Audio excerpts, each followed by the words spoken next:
Hello and welcome to episode number 42 of the Beta Bay podcast. I'm your host, Seb Frey, and it sure has been a long time since the last episode of the Beta Bay podcast. What can I tell you? It's springtime. It's a busy time. I had a bunch of people lined up, and there were some cancellations and schedule conflicts and all of that, and it just seemed to go on forever. And this week's guest, I've been trying to get him on for 5 months, and there's been a lot of scheduling conflicts with him, but finally I was able to sit down with him and pick his brain and explore the deep, dark depths of mold.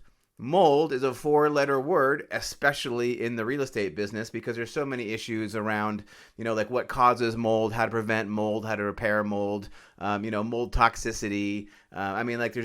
Mold is a can of worms. And if you have a house with a mold problem, it can be very difficult to sell that property because so many people are afraid of mold. So I learned a ton talking with Kevin. He really broke down so many aspects of mold in residential properties. I learned a ton, and I think that you will too. So without further ado, please sit back, relax, and listen to what Kevin Corr has to say. All right, Kevin, how you doing today? I am great. How are you? I'm hanging in there. Hey, man, thanks so much for coming over and doing this in-person, live, in the same room podcast episode. Oh, thank you for having me. I appreciate it. All right, very exciting stuff. So listen, so our listeners can kind of get a feeling for who you are and what you're about, I like to ask my guests if they could tell us a story, just sort of to help them get a feel for who is Kevin Corr. Do you have a story you can share with us? Yeah, I've got a short, funny story on how my wife and I met.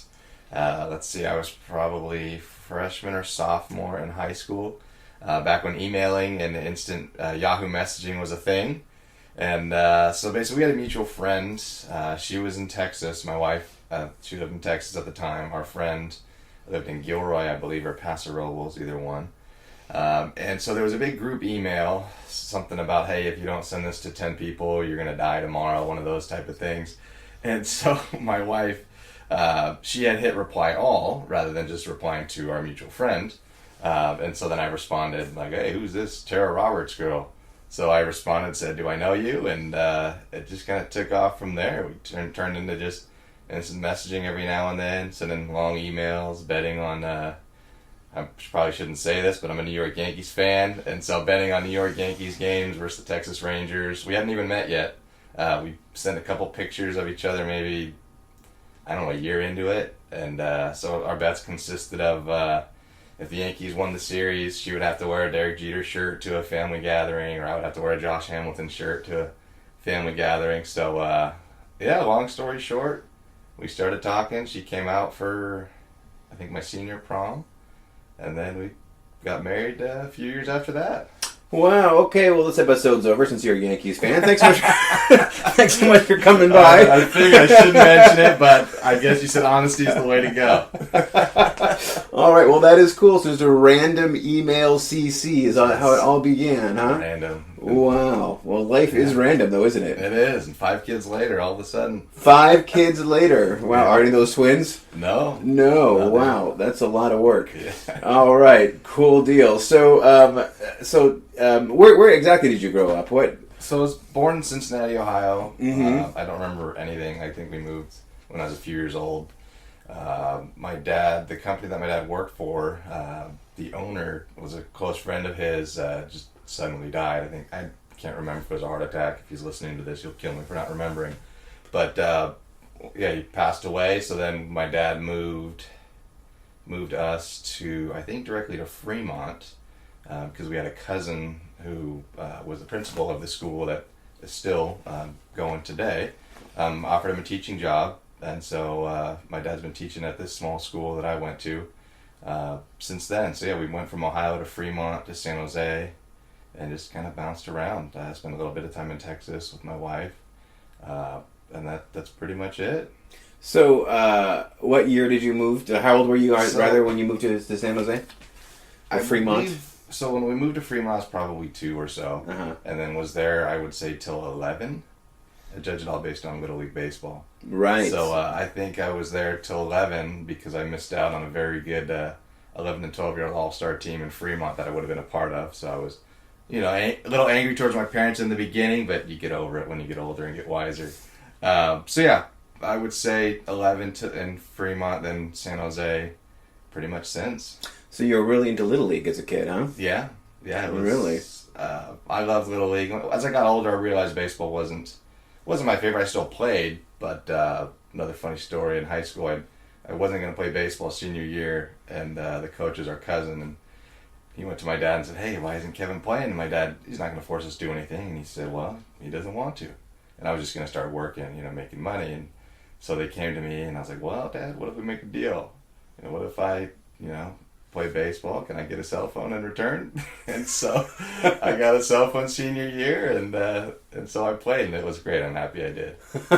Right, because just yesterday we lost my kid's Little League team. He's in AAA, and we were in the playoffs, and the dreaded Aptos Giants beat the Aptos Astros, and he was crushed, But, it was a tremendous season overall, just to watch all the kids grow as players, right, and as a team, right? It was a tremendous experience just to get there. It was really almost a privilege, really, just to sit there and watch them play. So that's cool. So you were big into Little League growing up, Yeah, huh? Little League, and then basketball as well. They call it CYO, I believe. So basketball was more my thing. I played as much as I could.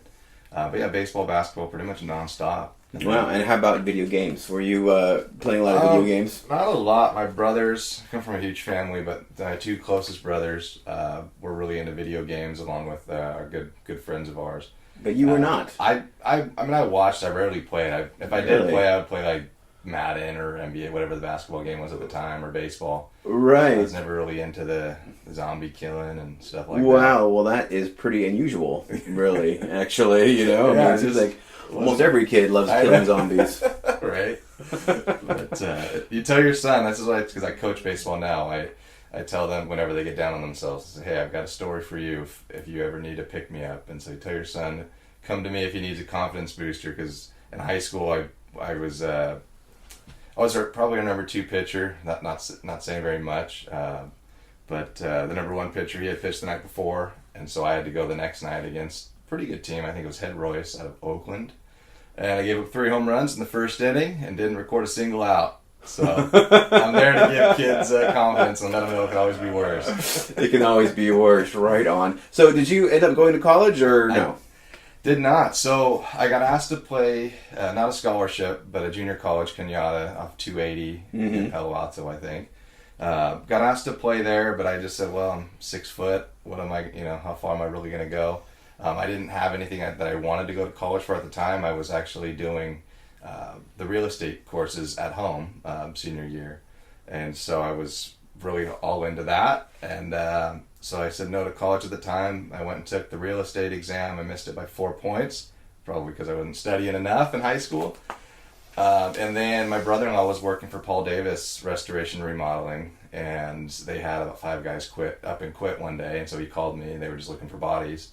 And he said, "Hey, you want to work?" And so I went, and they offered me $14 an hour, and I was like, "Whoa, that's a ton of money," And so as an 18-year-old, I jumped on it, and really haven't gotten out of the industry since.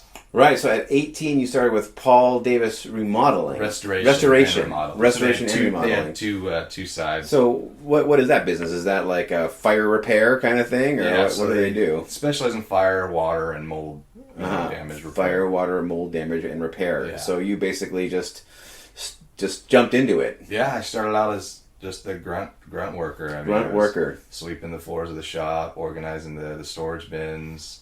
It was a good day when I got to go out on the field. I would say the first 3 months was a little rough because they didn't have me out. I was still doing some training, and so finally got to go out on job sites and really get to understand what it was all about. But yeah, started out as just a skinny little 18-year-old. Right. So now. That's how old are you now? You're what? 27. 27. So this is 9 years ago. So how did you go from that at 18 to today? Being in the mold inspection business. Yeah. So I worked for Paul Davis for about a year, and then spent a little bit of time in Texas with my wife now.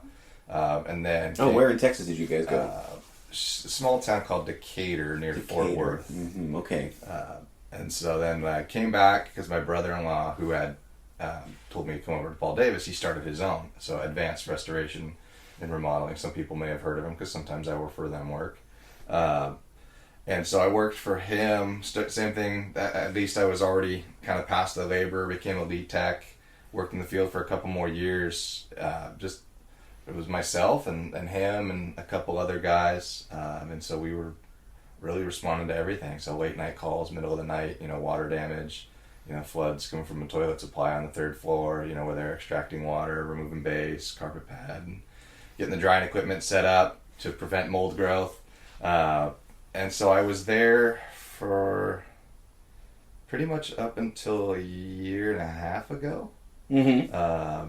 And that's when I took over ARE, because I had met Holland Woolley through Advanced Restoration. He was one of the guys that that they were called to have come in and do like a mold clearance test for us, or vice versa. Holland would do an inspection for you guys, and he would say, hey, if you need mold remediation, you could call Advanced. So he didn't cut corners. Some people can go out and take a swab of what, in a clearance, you got to take a swab and an air sample in that chamber, so they're going to go and swab the cleanest area.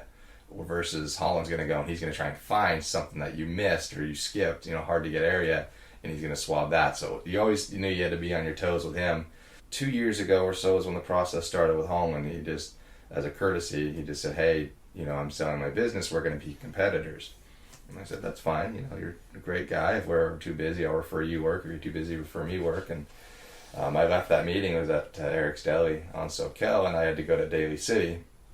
So I'm driving to Daly City, do my inspection out there for Advanced Restoration, and I leave and stuck in traffic on 280, and I'm like, what am I doing? I mean, I like it, but there's some headaches, dealing with 30 guys at times.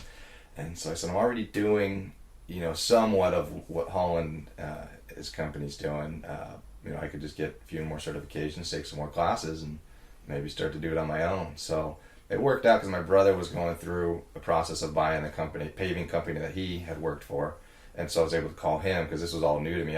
Just a year before, I told my wife, I could never see myself owning a company. I just don't think I can. I don't know if I have the brains for it. All that goes into it. So I was able to call my brother and just ask him, hey, how do you get finance for it? Financing for this? What do you do? I'd never heard of an SBA loan, things like that. And so that's it. I talked to my brother, and he helped me get pointed in the right direction. My brother-in-law is also a mortgage lender, so he helped me as well.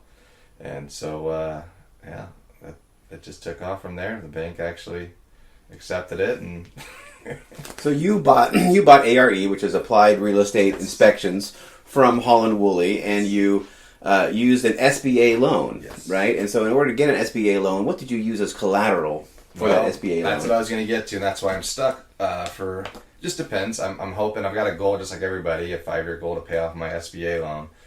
And once I do that, it'll be a little bit easier to move because my house is the collateral. So that's very interesting, because Gary Vaynerchuk, Gary Vaynerchuk? Have you ever heard of that guy? No. He started a wine library TV on YouTube years ago. Fast forward, he invested in Uber and Airbnb, and now he's a gajillionaire. And recently, a few months ago, he gets up and he says entrepreneurs should not buy homes because it's just dead capital, right? But there's no way you would have bought ARE without having a home first. It just wouldn't have happened. Exactly, right? And I know, and I couldn't have. I had no other. It wouldn't have been possible. Gary Vaynerchuk, check yourself. They don't allow kids as collateral. I don't know why. But yeah. So that I know some people say, hey, you don't want to put your house up, but I said, well, what other choice do I have? I've got to make a little bit of take a little bit of a risk, right? To see if it's going to work. Right, exactly. So far, so good. All right, that is awesome. I love hearing that kind of stuff. All right, so mold. All right, we haven't gotten there. How does mold get started? What elements need to exist for mold to thrive and take over your house? Well, there's a study that says the ideal temperatures for mold to grow are 77 to 86 degrees. And the newer study, as far as relative humidity, is mold can grow anywhere above 50% relative humidity. Back when I was going through all the classes, 7, 8, 9 years ago, it was 60%. Not sure why they made the change, but they did, down to 50. And so that right there, moisture source, organic matter. So just as an example, drywall, the paper on drywall, and then temperature. The air. Temperature has to be between that range, 77 to 87. Well, that's just an ideal temperature. It doesn't have to be. Right. That's where it really thrives. In that exactly. zone. And then the other thing, it doesn't need sunlight, and that's why you'll see. Right. If you ever pull your, in an older home, if you pull your dressers or nightstands away from a wall, that aren't insulated, then you might pull it away and see a nice black square right behind it. Right. Now, so that is basically, it's condensation. Is that what that is? Exactly. Yeah. If there's not an immediate water leak, and then it's going to be condensation. That's pretty much a dead giveaway when it shows up in that little square, that it's just the difference in temperature and humidity from outside to inside. So that right there is very, very common. So does that mean you have to tear your house down when that happens, or? No. I mean, I've yet to come across a house where we've had to tear it all down. There's typically a fix, and so it would be, the recommendation would be to obviously test it to find out the types and concentrations of mold present in that room, and then the type of mold that is on the surface, because then I can help better guide the remediation company, or maybe it doesn't need a remediation company. Maybe it's a level 1 where a handyman can do it. It just tells me, what type of PP&E, what type of containment. What is PP&E? Personal protective equipment. So, the full face respirator, the whole bunny suit, whatever you want to call it, just the right protection. So if you do see some mold, because you see that in closets a lot, right? I mean, and the closet is somewhere where, there's no water behind the closet or whatever. I mean, is this something that you could just take a Clorox wipe and just wipe it off, or is that not effective, or No. So first, I'm happy you mentioned Clorox. So bleach is actually the wrong product. I would stay away from it. It's not the right pH, so it doesn't remove the mold spore. It just takes color out of it, so it makes it a little bit harder. So people say, I wiped it with bleach 6 months ago and it came back. Well, it's still there. You didn't remove it. You just took the color out. And if it is drywall, you're going to want to remove that drywall. Because the drywall's porous. You're not going to be able to clean it. And really? Even just with a little mold in your closet from the... It really depends, how severe. But the other thing is, I can't guarantee that it's not on the paper. Right. On the backside. Sorry, I can't tell you, okay, did it come from, did it start on the brown paper on the back and work its way in? Did it come from inside the bedroom and work its way? It's hard to say, so the recommendation is to remove. If it's a solid surface and we say go ahead and give it a good wipe and HEPA-vac, then you can use soap and water, mild detergent and water, because it's the right pH to remove the mold spore, or peroxide, vinegar, things like that. But stay away from bleach. So what's the solution then? I mean, you're just not supposed to have your dresser too close to your wall, or we I would say 2 to 3 inches. 3 might be a bit. Really? There's actually an industry standard for that, huh? I don't know if it's an industry standard, but that's a practice that we go by just to help increase the airflow. You want air to be able to travel between the wall, and that Interesting. All right. Well, I'm learning something here today. So, mold is everywhere, they tell me. I have you come out and you do a mold test. You test outside too, and then you test inside, right? So mold is everywhere. So, we're always breathing mold all the time, even if you're in the purest, most cleanest, alpine environment, in the fjords of Norway, there's mold, right? Yep. So, given that it is everywhere, why are people so freaked out about it? Well, it's hard because the human body, everybody's going to react or respond differently. So what might affect you, may not affect me. I mean, we've done projects where the lady has a son who's very, very, sensitive, and so it was a clearance test, and so what was deemed acceptable, because it was well below the outside and it was just overall just a really low number, they took that to their doctor, and the doctor said, no, that's not acceptable for your particular son. That's an extreme case, but that's just an example. People can freak out because they'll read black mold, and I don't necessarily refer to mold as black mold, because you can get cladosporium around a window, which is an allergenic mold, and that comes from the condensation or the humidity. It's black in color, but it's not the black mold that people are referring to.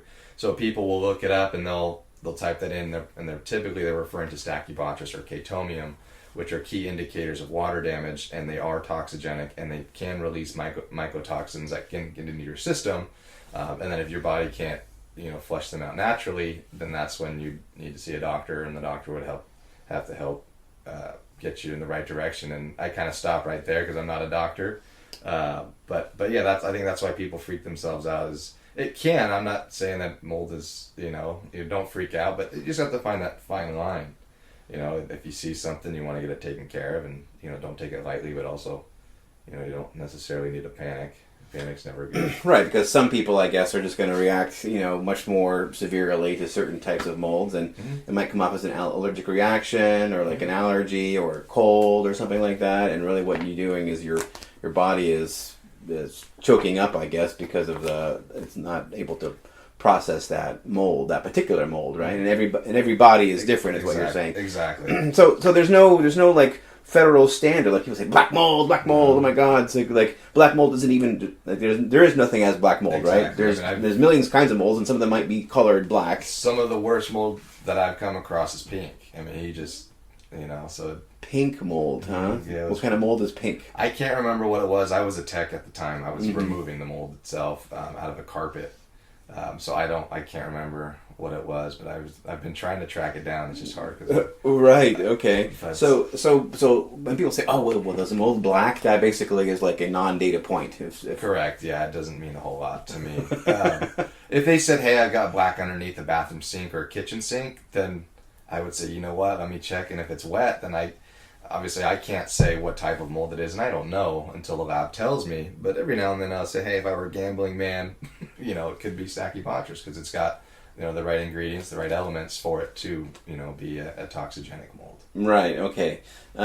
So there are no standards at all, really, though, like at state, federal, local level, there is no standard for mold toxicity. Correct. There's no threshold limit value for mold. It's not like asbestos and lead where we've got hard numbers to go by, which makes it tough. It makes it tough to govern and makes it tough to try and educate people as well, because the documents aren't out there for people to just go on and go to a state website and just read, all right, this, and this.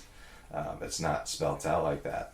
Right. Okay. So are there like areas around Santa Cruz or Santa Clara or Monterey or San Francisco or Alameda or wherever you work that are particularly good or bad for like mold? I listened to...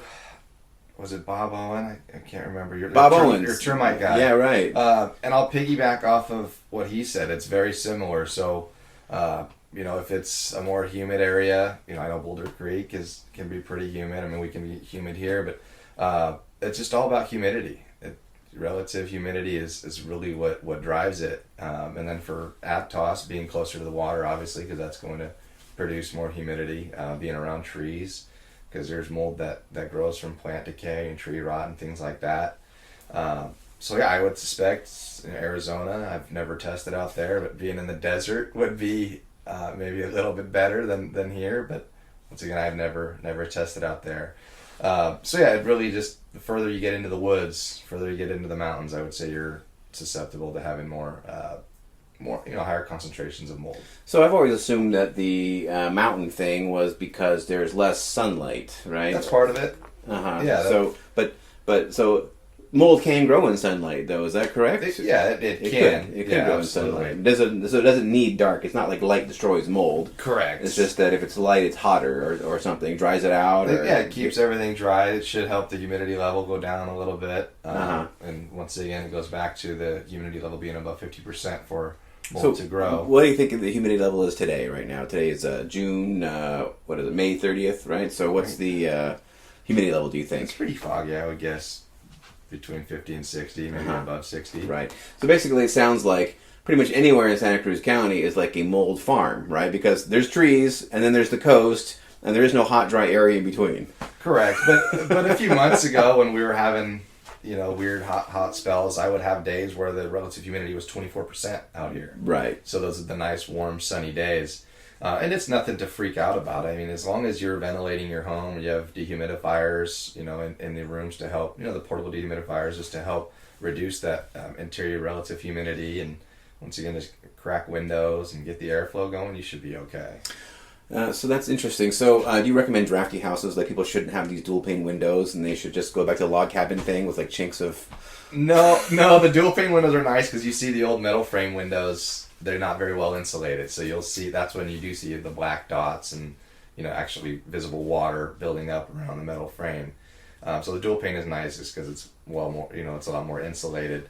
I would say, like I said, just try and keep the relative humidity down by cracking windows. Not using your house as a vacation home, because when the vacation homes sit and they're not rented out for months at a time, that's when you have issues. Especially, you can have, I shouldn't say the street, but if they're not rented out year round and they're not having that constant opening and closing of windows, people coming in and out, then you can have an issue. So basically the moisture just builds up in the home from the air. Exactly. Is what you're saying. So a lot of times, I used to sell these foreclosures and the banks would want the heater to be left on, right? So is that like a good, like, if you're going to be out of town for a week, should you just leave your heater on to keep your house warm? I would keep it at whatever level you normally keep it at. I wouldn't. But you wouldn't turn it off, though. Correct. You would still want the climate to be controlled inside the house. Right. Okay. And so you mentioned dehumidifiers, right? So it's like, I always see dehumidifiers when I go in. I'm going like, uh-oh, what are they trying to hide here? But are you saying that really is kind of just like a good hygienic thing for your house in humid areas? I could go into almost any home in Santa Cruz County and say, hey, it'd be good to have a dehumidifier and, potentially an air purifier as well. Really? It would just be a pretty generic, recommendation without doing a whole lot of investigating. So do they have like climate control systems that have dehumidifiers built into them? You can. I have a friend who owns an HVAC company, and I asked him about it. I'm not very familiar and up to par on it, but he said it can be done. I don't think it's very cheap, but you can get a whole house system that's hooked up on a dehumidistat. So basically, you said air purifier also. I would assume you can just. I mean, the air purifier, you can get the portable machine, so you can. I'm sure you can integrate a HEPA filter into your HVAC system. So do they have like smaller ones that are not built into your HVAC system that because like dehumidifiers, they fill up, right? Like the basin fills up, right? Yeah. And then you have to be there to like do that. Do they have ones so you can plumb into a drain line, or?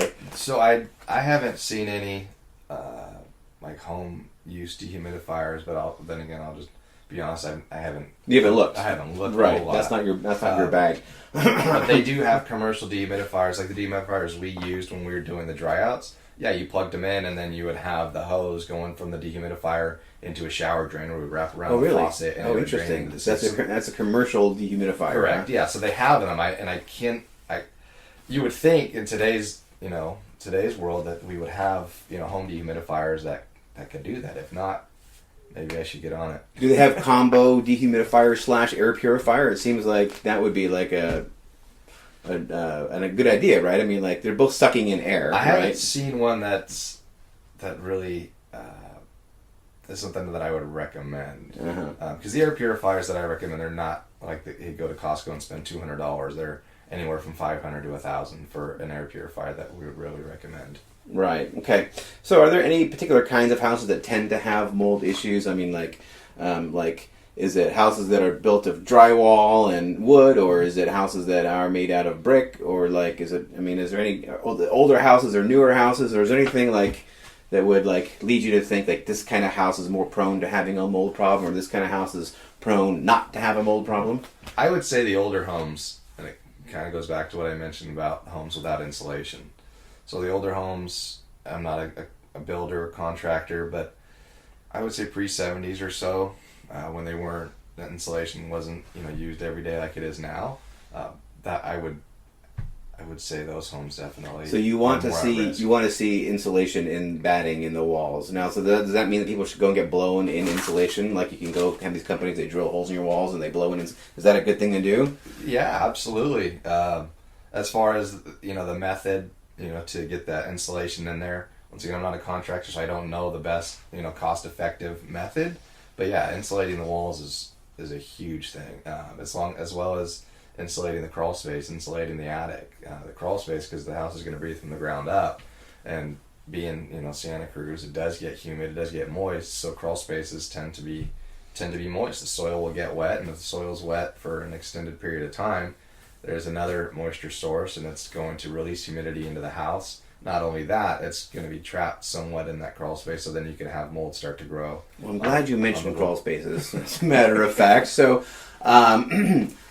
What about vapor barriers? I mean, like, is that like a thing? I mean, like, Bob Owens, my termite guy, he hates vapor barriers. He just thinks there's a recipe for disaster. What's your take on vapor barriers? And should the vapor barrier be on the ground, or should it be up against the subfloor? Because insulation has a vapor barrier built into it, right? The backing of that batting is a vapor barrier, right? They should, but they don't always use the paper backing. As far as vapor barriers, a good vapor barrier, done right, is effective and it's good. But Bob's, in his experience, and I've experienced it as well, going underneath houses, a vapor barrier that's just done, halfway is terrible. I mean, it just makes it even worse. So basically, you should. There's a company out there called Clean Crawl Space. If anybody's interested, look them up. They do a good job, and they've got a nice 7-minute YouTube video. But basically, what you do is you're gonna want everything to drain towards a sump pump. So if you have to, you're gonna have to do a little bit of digging down there and trench everything. That way, all the water's flowing towards the sump pump. Get some gravel. So they'll use gravel, like for gardens, and they'll use like garden liner to try and line the drainage. That way, it's not getting built up with dirt and things like that. And then after that, you'll go in with maybe a 20 mil plastic or material, maybe not a plastic, like I said, Clean Crawl Space, but they use a good material, and I can't remember the name of it, but basically it's 20 mil, so it's really thick, and then you're going to lay that out over the entire crawl space. You're going to seal it to the foundation, you're going to seal it to the footings. It's got to be 100% sealed, and then sometimes they'll put a dehumidifier down there to try and help control the humidity. As long as you use the right product, so people can actually crawl on it and not puncture it, I would say a vapor barrier is a good thing. So how about insulating the subfloor? I mean, like, is there like a blown in insulation that you can like spray against the bottom of your subfloor? Or is that? I've never seen it, but now that you're putting me on the spot, You've never seen that. So basically, when you talk about subfloor insulation, you're talking about the batting, right? Yeah, I've seen the bat, but I've never seen a spray on or even like a foam or anything like that in a subfloor or in a crawl space. It's always just the bat that I've come across. Okay, all right, interesting. So how about like you talk about the dehumidifiers in your crawl space? What about like a fan, right? You hear that all the time from home inspectors, like, hey, you should install a fan underneath your house. Is that effective? Yeah, I've recommended to install humidistat controlled fans in a crawl space. So that means that when it gets too humid, it turns on. Mm-hmm. And you can set it. The ones that I recommend, just like anything, you can get them on Amazon for about $130 a pop, and they're dual blow. And you can set it to 50% relative humidity, meaning it'll kick on once it hits that 50% mark. Depending, I don't go into every house and say, hey, you need to do a vapor barrier, because it's just isn't always necessary, and they're expensive. So I don't want people to think I'm just coming in and trying to cover my backside by recommending every, tool possible to protect themselves. I try and go in with an honest mind, and like I tell people, I put myself in their shoes. Do I think it's necessary? Sometimes I'll say start with, 2 humidistat fans, give it a few months, give it a rainy season, check on it, see what it's looking like. Did it work? If it didn't, then you might have to move to the next steps, because the humidistat controlled fans are a lot cheaper than going with a full-blown vapor barrier. Right. Okay. So you mentioned earlier that you have never seen a house where you had to tear it down because it was so mold ridden, right? But you also hear in my business, that's a moldy house, right? Mold's like an ongoing chronic problem, and that they haven't been able to get rid of it. Are there some houses where that's true, where there's just maybe a cabin in the woods, right? Just no matter what you're going to do, or is there a protocol for every home that will actually make it mold free? Not free, because there's mold everywhere, but acceptable. Yeah, like I said, it goes back to, I have never seen or come across a house personally where it couldn't be remediated. And so basically, if there's in a house like that, I would obviously do the inspection, see if I can find any building material that is contaminated. If it was, depending on if it was like a wood cabin, without any wall coverings like drywall, things like that, then I would say sand, that finish, HEPA-vac, wire brush. Basically, you're just trying to remove the mold growth. And then you're going to want a damp wipe and just make sure all the dust is gone. Run the HEPA air scrubbers to filter down any airborne mold while you're disturbing, the mold contamination on the wall. And and if that's the actual source, then, if that's the only area, then you move on to what is the source. Was it just humidity related? Was there a roof leak? So you'd want to correct the source. If it's a roof leak, obviously you want to make sure the roof's not leaking anymore. If it's humidity, then we'd move into saying, all right, you need to get some dehumidifiers or some sort of dehumidification system to get that relative humidity down at all times. Because once you identify and correct the source, then yeah, you can, and you practice, the habits of opening windows and keeping things off the wall, things like that. Then yeah, I don't see why you couldn't make it, mold free. Right. Obviously Okay. Obviously there will be mold, but as far as elevated mold. Right. So I think that's pretty interesting because I think a lot of these mold houses, I think it probably does come down to humidity, right? I mean, like humidity. I mean, like that's just what it is. The house is humid, and that nobody's running a dehumidifier. Yeah. Or because you see that a lot, like vacant houses in the woods. You go in there, they smell musty. Yep. Right. Yeah, and so that's not a good. Is that good? I mean, is that bad? What does that mean? If you go in a house that smells musty, does that mean you're doomed? What does that actually mean? I wouldn't say it. Just for me, obviously, it's a red flag, and that's what we refer to things as. So it's gonna make me, search that much harder. If I don't find anything, I'm gonna, try even harder to see if I can find something wet or, because I want to be confident that it's just due to it sitting, vacant or stagnant for a while. And versus, maybe there's a wet spot on the ceiling due to a roof leak. It just makes me work a little bit harder to make sure I'm not missing anything. Because when I look at you and say, all right, I think it's just because it's that stagnant for 3 months, I want to be confident with that. I want to make sure I'm not missing anything because musty typically isn't a good thing. Right, right. I mean, like, to me, that musty means, like, there's probably mold spores, and it could be in the carpet, it could be, right? So depending on, if it's furnished, yeah, absolutely. Could be in the furnishings. Those old cabins, they've got nice old rugs or old carpet or old I can't think of the material, but just any soft porous couches, love seats, things like that, they will absolutely harbor that musty smell. So can you get you've heard of like flea bombs, right? Do you have like mold bombs where you can just like set up a canister and then like set it off and then like install like a air scrubber and anything like that? No, there's nothing like that. Yeah, I mean, with mold, you want to physically remove it. So that's all there is to it. Whether it's, like I said, if it's on a building material that's porous, you want to remove it. If it's in the air scrubber will remove it. It just depends. The air samples help tell us, what level of remediation is needed. Because if it's 30,000 spores per cubic meter of Penicillium aspergillus inside this room, and it's only 1,500 outside, then I might say, you know what, you're going to want to HEPA and damp wipe, not you, but a professional, HEPA and damp wipe all the horizontal surfaces, windowsills, tops of the door frames, things like that. Depending on what type of furniture, I might say wipe down the solid surface items like desks or tables. If it's a couch, HEPA the couch. It can get extreme, but we can typically come up with a fix. So if it's not, if there's no visible mold on contents, sometimes what I'll say is perform all that remediation, clean the contents the best you can, and then have them, leave them in that room. Then I can come back and do a clearance test and see where we're at. If we're still elevated, then I might get a little more extreme and say it might be time to dispose of some of those porous items.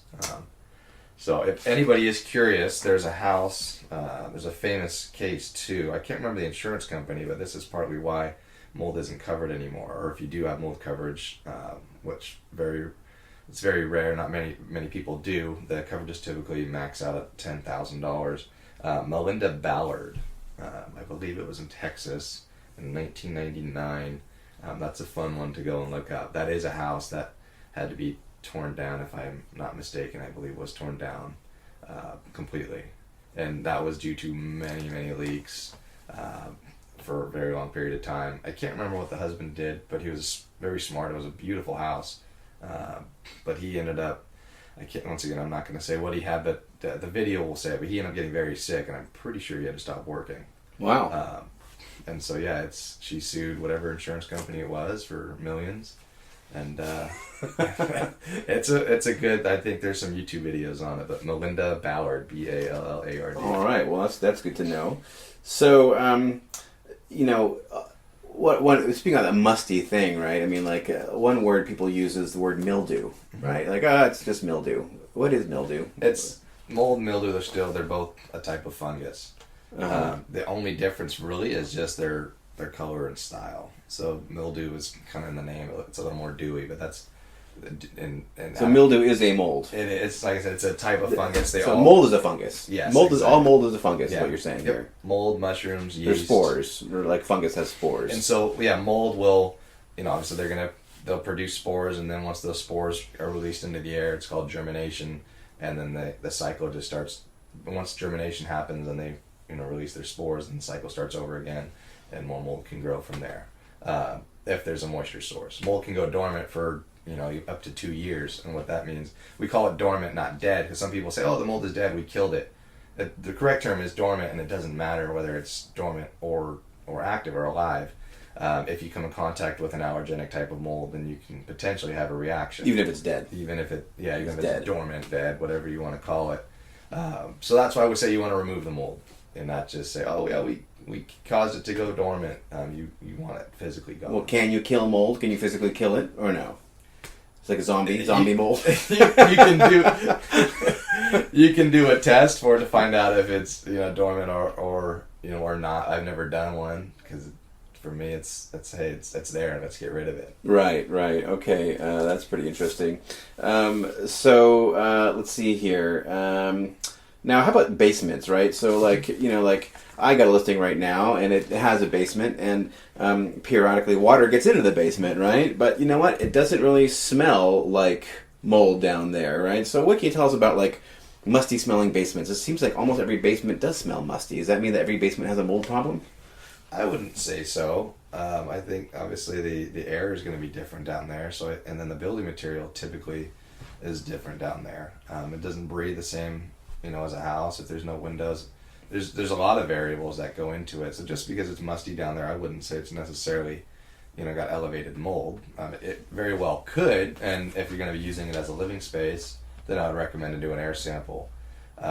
But typically we don't do air samples in non-living spaces. So as long as there's not a lot of transferred air from the basement into the house, I would say it's transfer of air from the basement into the house, huh?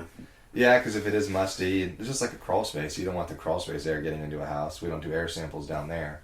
Oh, you don't do air samples in a crawl space? No, just swab or surface samples. Or just swab or surface samples. Okay. All right. So what's the worst mold case that you personally have ever seen? Give us a story about, like, you're like, oh my God, you're hosed. I will. There's one now. It may not be the worst, but it's fresh in my brain. There's a really nice house in Los Altos area, beautiful custom home build. The guy built it himself because he owns custom home building company.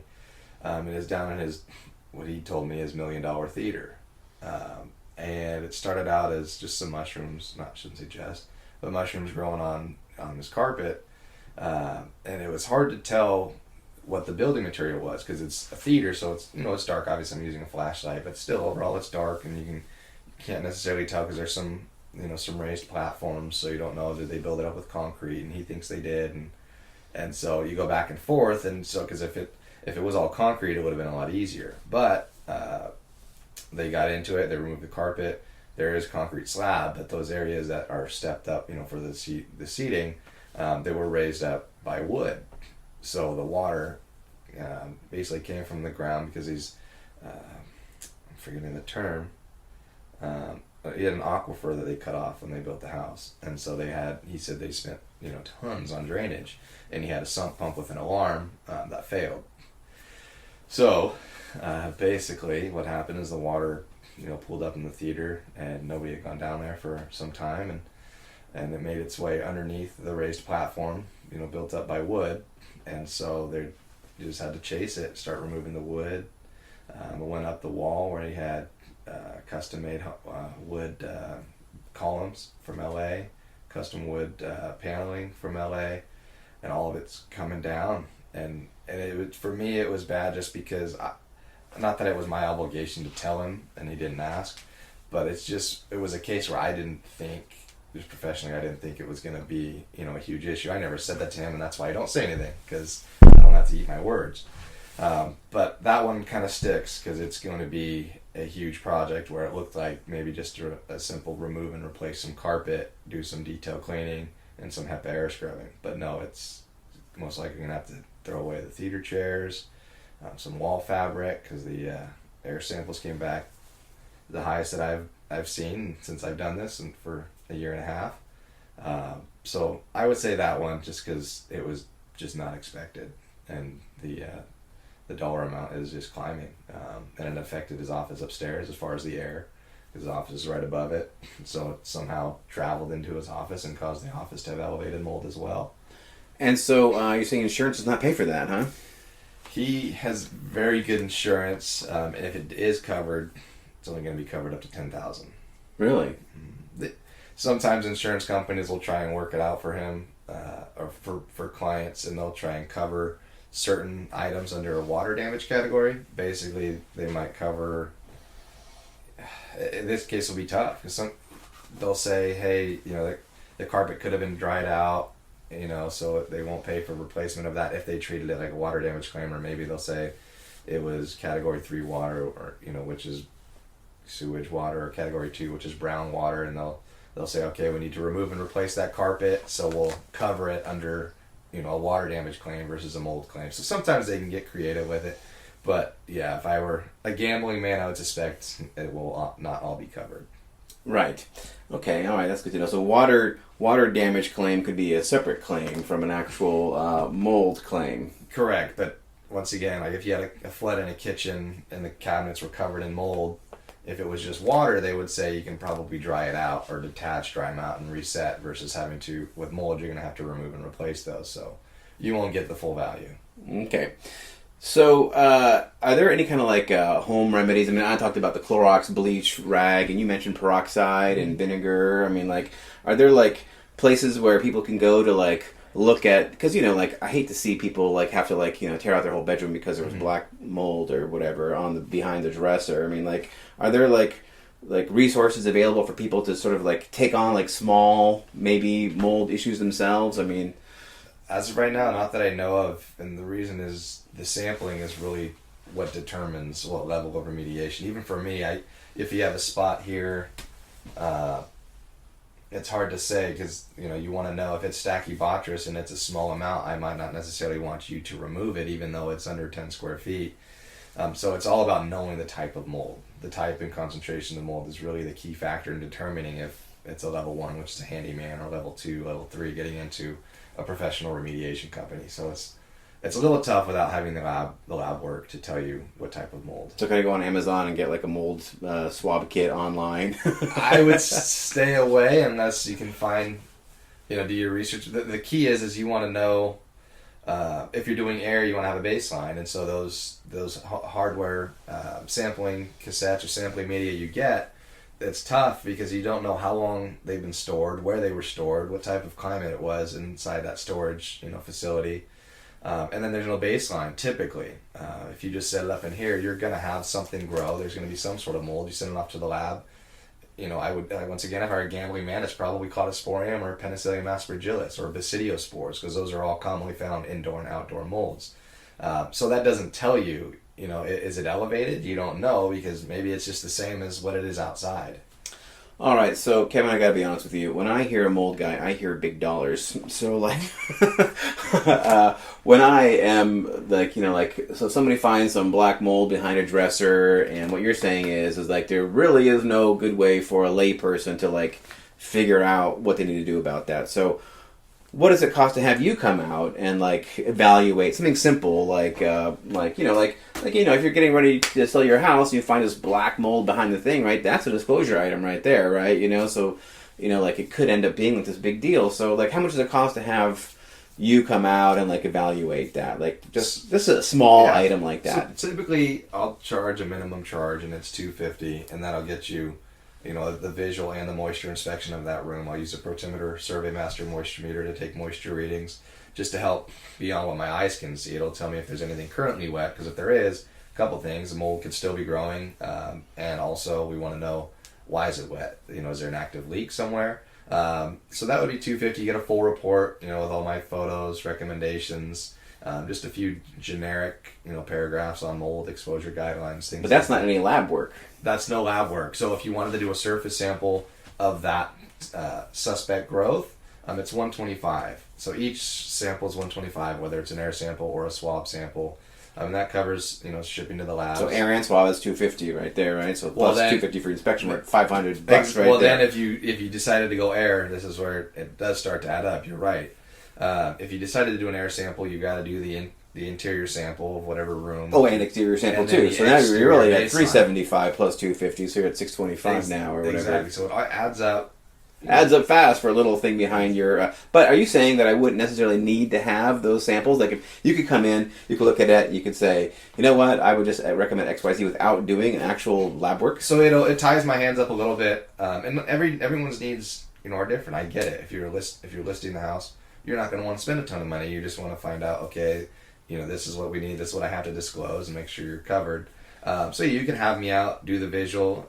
You could do this swab sample only to find out what type of mold. Then you're at $375, and that'll tell you, all right, it's Stachybotrys or it's Chaetomium, whatever. And then from there, I can decide, if it's a level 1, level 2, level 3, or you can say, hey, just take some pictures, take your moisture readings, write up a report, and I can make recommendations based on, my professional opinion. It's not concrete, it's not set in stone. It won't be on the areas of remediation portion of the report. It'll just be under the recommendations. So this is real world example. So Kevin, in a few minutes, we're going to go down and check out this property that I'm managing, and the reason why I'm having you go down there is because they said that the vanity in the bathroom smells musty, right? Okay. Or it smells like, I don't know I think they use the word musty, but it's something like that. And it might be because the vanity is made out of MDF and it's in a room with steam frequently that is not well ventilated, and it could just be that, that sounds like a formula for like mold, right? Like in the actual material itself, because it's in a damp environment and it's made out of MDF probably, right? But I'm going to have you check in the crawl space as well, because maybe there's a leak or something like that. So like in a situation like this, like would you go in and just say like, hey, would you do like moisture readings underneath, or like what would you do to like, there's no visible mold, right? Like we don't necessarily think that we need to do any lab tests, right? Would you just go and like looking for water, or like what are you going to be doing exactly? Yeah, so I'll go in, once again I'll do the visual inspection, which is I'm just going to go and look and see if there's anything out of the ordinary, any visual red flags. Are there cracks in the paint, which it doesn't necessarily indicate a moisture problem, but that's just something that we look for. Is there potential visible suspect growth underneath the sink, things like that. And then the moisture meter is really key. I'll check around the ankle stops. I know the toilet isn't necessarily the vanity, but I'll check around the toilet, see if maybe there's a leaky wax ring. Check around the back of the sink, things like that, just to see if there is anything wet. If there's not up there, then I'll work my way down into the crawl space. Same thing. I'm going to check underneath the bathroom. Does it look like there's anything leaking from the drain line, I don't know if there's a shower from the shower line, things like that. If there's somebody there, it'd be great. They can flush the toilet a few times while I'm down there. And that's pretty much it. If I don't find any visual red flags, then I come back and I say, I didn't find any visual red flags at this point. I don't have, a direct recommendation on where or what to sample. It's just your preference. So, but I can make a report. Basically, it says like, here's what it is, and like, when you do these reports, do you recommend, like, I recommend you put in a air filter, I recommend you put in a dehumidifier, I recommend you put in a hemostatic ventilator, or whatever, what do you call that thing? Humidistat controlled fan. Yeah, just depending on what I find, absolutely. Sometimes, people are okay with it, I'll pop the register and look inside, take a picture inside the ducting. Sometimes it's just, dirty HVAC system. We just had the ducts cleaned a few months ago, as a matter of fact. So that's something that I look at as well. If it's dirty, then I'll say, hey, have the HVAC system professionally cleaned. But yeah, whatever I see, and it'll be, once again, there are recommendations, and I don't go overboard. If the duct cleaning's, it's relatively clean, I'm not gonna, put it in there. If I don't see, the crawl space is pretty dry, there isn't any suspect growth, anything like that, I'm not gonna say install humidistat controlled fans. Like I mentioned earlier, you can almost go into every home in Santa Cruz County and say these things, but I don't. Only if it really is, if I think it's necessary. So let me ask you this. while we're on the topic, like I always recommend people get a home inspection and a termite inspection before they list their house for sale. Should they also call you before they list their house for sale to do like a pre-inspection? I mean, there's pros and cons to it, for sure. I'm just being honest. Obviously, I would love to say, yeah, call me every time. But it just, it's tricky, because if obviously you want to disclose and make sure you're on the up and up, for liability reasons. It wouldn't be bad, you get ahead of it and show some good faith, for everybody that, might be trying to come in contract on it. Right, but then the buyer could say, "Well, why are you getting a mold guy out here? Like, what's the issue?" I would say, I don't want to speak against myself, but typically it's in my experience, it's always come from the potential buyer. Right. Oh, really? You've never had a seller actually? I have, but that's very rare. Very rare, and that's I had one recently in Boulder Creek, and it was pretty obvious. That's another one. I forgot about that. But there were mushrooms growing out of the walls. There was mold, pretty much visible mold and water damage in every room. In every room. It was a vacation home. The house just sat. I walked in, and you can hear the mice running underneath the hardwood floor. You can see water sitting on the island countertop, dripping from the above bathroom. Oh my God! Yeah, it was actually. I forgot all about this one. The floor was cupping so bad that if you walked in without shining a flashlight, you would have tripped. I mean, so cupping basically. If you picture the hardwood floor pieces, that is buckling. Sorry, buckling, and it's basically the hardwood floor. It makes like a teepee. Right. And so yeah, there was visible mold on the ceiling. There was mold upstairs on the landing, pretty big landing area at the top of the stairs. It was pretty bad. So on that one, I was called out by the seller because he knew there was an issue. He just wanted to get ahead of it. And I think he was going to remediate it. Not him, but he was going to hire somebody to remediate before he put it on the market because it was so severe. So typically, unless you know of an issue and you just want to get ahead of it, that's typically the buyer. So that sounds like a lot of work. So what did that? I mean, did you have to do like multiple swabs and air sample tests? And that's what it goes back to. He said, "I'm selling. I don't want to spend a ton of money on to have you out." And I said, "No, I get it." So we went through, the different options. Obviously, I said we can do about 9 samples in this house, going by the book, according to ACGIH, which is the American Congress of Governmental Industrial Hygienists, and EPA. That's where I get my sampling strategies and protocols. And so, hey, according to these 2 agencies, we can take about 9. So I believe we did just 2 swab samples. He didn't have any air samples done. And the reason for the 2 swab samples is there were 2, so we swabbed a bathroom that had a pretty heavy black color. I'm not saying black mold, but black in color along with the mushrooms growing out of the drywall. We swabbed that, and then we swabbed another area that was green in color. So the idea is if the mold is similar in color and style throughout the house, you can typically get away with 1 sample. Because it's safe to assume that what that mold is in the kitchen is the same as the adjacent room. So it was 2 different colors and styles, so we did 2 different swabs. And so, yeah, it came back with some of the good stuff. Some of the good stuff. And then you just referred him to a restoration company? Yeah, so if he hasn't asked yet, but if he asks for referrals, I'll give him some. I don't go out of my way and say, hey, call this guy or call that guy, because I don't want it to be like, why is he so pushy? Why is he recommending this company or that company? I try and keep it clean. And if somebody comes to me for recommendations, I'll tell them who and tell them why. But in the end, I let them decide and I stay out of it. So are there a lot of companies that specialize in this kind of restoration work? I mean, you used to have a restoration company, and you look it up. There's quite a few out there. Is there something that you should look for in a restoration company? If you're, if you have some, first of all, there's the remediation and then there's the restoration, right? Correct. So, not everybody does the remediation and the restoration. Are there anybody that does remediation and restoration? Is there The company that I used to work for, Advanced Restoration, does it. And now Holland Woolley owns Holland does. He owns Clean Tech. Oh, he owns Clean Tech, and they only do clean and not restoration. Correct. Right. Correct. So what's the name of the company that does the both? Advanced Restoration. Advanced Restoration, yeah. And they are in San Jose. They are in San Jose. And this is your brother-in-law. Brother-in-law, right? So he runs that. He's an honest person. Yeah. Okay, Advanced Restoration. What's their URL on the interwebs? No idea. What's your? Mine's areinspections.com. areinspections.com. So that's the best way to get a hold of you is go to www.areinspections.com. Correct. Right? I'm probably one of the worst. What do we call ourselves, the millennials? I'm probably the worst when it comes. You're to the worst social media. millennial when it comes to like online internet stuff, huh? Yeah, I don't have.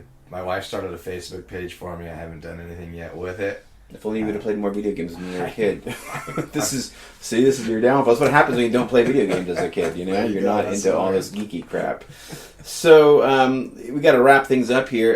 Is there anything that I didn't ask you that I should have asked you? I think that's it. You were trying to ask about things to look for with remediation companies. Just to see if they were good and honest. Some of the things that I've come across and. It's pretty silly to even say it, but I've actually seen it. If you have mold and you have a guy coming in from restoration company A, B, or C, and he says, "Hey, we're going to get some air movers in here. We're going to inject foam into your walls. We're not going to do any removal. We're just going to try and treat all this mold on the drywall in place." It's a red flag, especially the air mover, because you do not put a fan. Essentially, an air mover is a fan, just a high powerful fan, on mold. That's number one no, because then you're just spreading it around. So. That's just something I've come across it at least once a year, and it blows my mind that people still, professional companies still have guys that will throw that out there. And I think it's just a lack of education, and I get people get busy, so they throw people into these positions of power, and that might not have all the right training. So if somebody throws that at you, maybe you want to push back and just see what they're all about. All right, good deal. So any last parting words of advice to our listeners before we wrap this interview up? No, I gotta tell people you're more than welcome to call me anytime. We just went over the pricing. I know the services aren't cheap, so if I'm in the area and you want me to stop by and take a quick look, kind of unofficially, I will. But if you ask me to write a report, then I will have to charge because it'll take more time. But yeah, if you want me to just come take a look, you want to send me a picture and just say, "Hey, what do you think?" I'll give you my professional opinion. Obviously, it's not concrete without the lab work, but I'm more than happy to talk to you anytime, at any time of the day, and help you out the best I can. Is there a phone number people can reach you on? 831-227-0805. Anytime. So just give him a call and just pick his brain, and he'll come take a quick peek for nothing, which is subject to your availability, right? Obviously. Yeah, I'm here. My office is in Scotts Valley. I'm here every day. So yeah. But you also work in Santa Clara County, God forbid. Yeah, San Francisco. Unfortunately, probably a lot of mold up there, I'd imagine. Yeah, I even go as far as Vallejo for old clients. Huh? Right. And how far south do you go? Do you go to like Big Sur ever? I haven't yet, but I would absolutely go. You would, right? Just an excuse to get out, to find the camping. I've had requests to go to Paso Robles, and if I can, take my wife with me and get away, then I'll do it. Right. So I'm not against traveling, and so yeah, like I said, any time I try and give you the best answers that I can, and I don't claim to know everything. I'm still learning every day, but I'll do my best for you. That's for sure. All right, very good. Well, Kevin, thank you so much. I feel like I've learned some very important stuff here today. No, thank you, Seb. I appreciate it. It's awesome. All right, good deal. All right, Kevin. Well, we'll see you around town. All right. See you later. Bye. All right, that wraps up this episode of the Beta Bay podcast. I really hoped you enjoyed listening to my conversation with Kevin Corr and that you got a lot out of it. Maybe mold isn't so scary after all. So, listen, if you do have any kind of questions about mold, give Kevin a call. As he said in the podcast, he's happy just to let you pick his brain. Time permitting, he'll even just pop by your property and just take a quick peek at no charge, just to let you know like what he thinks. So that's a tremendous benefit because a lot of people, they see a little bit of mold, they freak out, they don't know what to do. But now you do know what to do. Give Kevin a call. All right, before I close things up, I do want to ask you to please like and share this podcast. Give me a review on iTunes. That would be fantastic, or Stitcher, or Google Play, or wherever it is that you get your podcast. I would really appreciate that. And as always, remember that the Beta Bay podcast is sponsored by thesoldbook.com. That's right. Go to thesoldbook.com to get your free copy of my book, Get It Sold. Get It Sold is all about how to quickly and easily sell your home for the very highest price possible with the least amount of hassle and risk. So check it out. This book sells for, I think it's $13 on Amazon.com, but you can get it for free if you go to thesoldbook.com and check it out. If you use the coupon code FREESHIP at checkout, that's FREESHIP, use that coupon code. I'll even ship it to you for free. What a deal is that? All right, that wraps it up for this episode of the Beta Bay Podcast, and I'll do my best to have another episode up for you before too long.